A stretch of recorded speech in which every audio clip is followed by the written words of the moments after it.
Tukimurika kaunti ya Mombasa ni ati minister ogima wa mwiri Cleopa Mailu na hinyiriria ati mugomo uria urathii na mbere guothe bururi-ini wa rigitania gikiro kia nurses ni mugaru na watho. We are calling upon them to resume duty.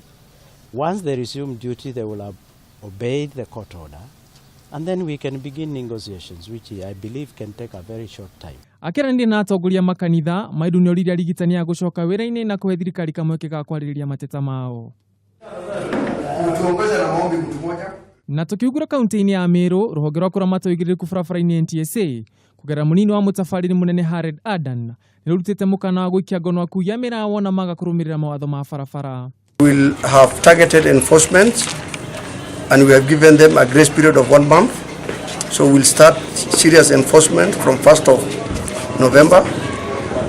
We'll also ensure that for those who fail to stop, we'll pursue them to their destination. Dominino rutiro hindi ya gikaro kia hamwe na thigari cia traffic materefondo umwe na huri biacara mena gicigo-ini giki. And interestingly, na turio kaunti ya Meru uria urari governor wa kaunti ino Peter Munya ni uriti igoti nene kumuhe rutha rwa guthurima macini cia gutuma maumirira ma githurano KIMS cirini wake uria andikithitie akiregana na guthurwo kwa governor wa riu Tukimurika. These materials, starting from the KIMS kit, the voters register and such other materials, will be used in the presidential re-election. It is for this court to give directions for the safeguarding of those election materials. Muthia kaunti ya Kitui ni ati andu ajumbe mwe ni matungirwo ni kimako thutha wa kuona mwiri wa cucu wa ukuru wa miaka 78 utetwo irima-ini ria mai gicagi-ini gia Kabisani.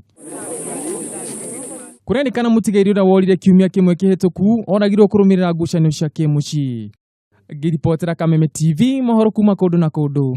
Ritwa rakwa ni Ngugi wa Gatua.